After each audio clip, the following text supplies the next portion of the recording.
just when you are just constantly aware of and in tune with yourself, I think that's key for just growth in general. So having that abundance mindset versus, like a scarcity mindset, right? Those are usually the two typical mindsets that we can put ourselves in.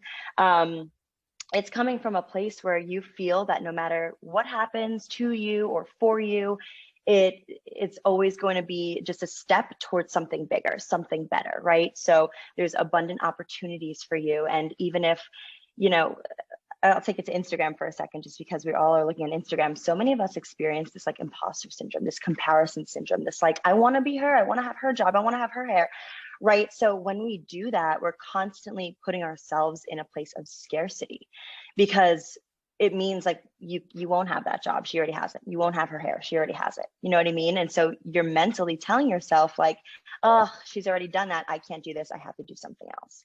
When you're coming from a place of abundance, you're like, wow, she looks amazing, she has a killer job, like I aspire to look and sound like her one day, or have some fashion tips that she has, or maybe have a job similar. And I know that my path and journey will look different than hers, but I trust that the universe will deliver that to me because I believe in myself and I believe in the ability to get there. And so just the simple switch. I mean, I know it's not very simple all the time, but it does take work to put yourself in an abundant mentality. But when you are there, you'll just notice so many different things about your day to day that just lift you up as a person. You almost like become your own cheerleader, where it's like, it's okay, girl, you didn't get this job, like keep going for it, like you'll get it next time. Like there are abundant opportunities and jobs out there. So I think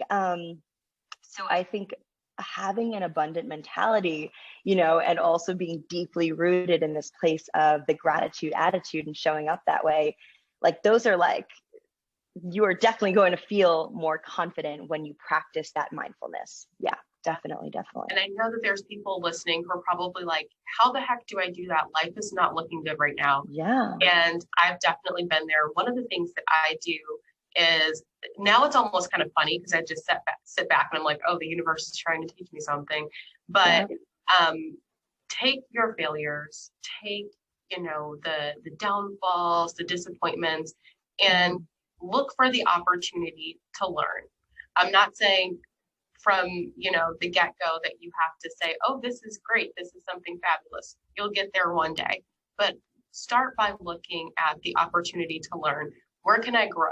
How did that pain help me find my purpose? How did that, failure lead me to the right track? What opportunities would you not have today if it weren't for an upset in your past? And I think that that's one of the ways to kind of get you to really exist in the framework and the mindset that Allie's talking about. So yeah, well, just reframing, right? Reframing the way you look at things, the way you talk to yourself. That self-talk, positive self-talk, is so important. It is crucial for allowing yourself to believe things to be true, for then cultivating your reality, right? So words and thoughts are so important for how we are going to show up in this world. And I think that when you tune into what you said, just kind of reflecting and reframing, well, how can I see this as a lesson, right? Well, how can I start to see the positives in things? Because like life isn't perfect, absolutely not. And even for people who seem like their life is perfect, on social media, it's not. And so the more that we can realize we're all humans going through something, but how can we tune inward to make sure that we are filling our cups up and feeling really, really good so that we can put our best self out there for others? That all starts with, I think, like you said, reframing your thoughts and words and speaking with love and kindness towards yourself.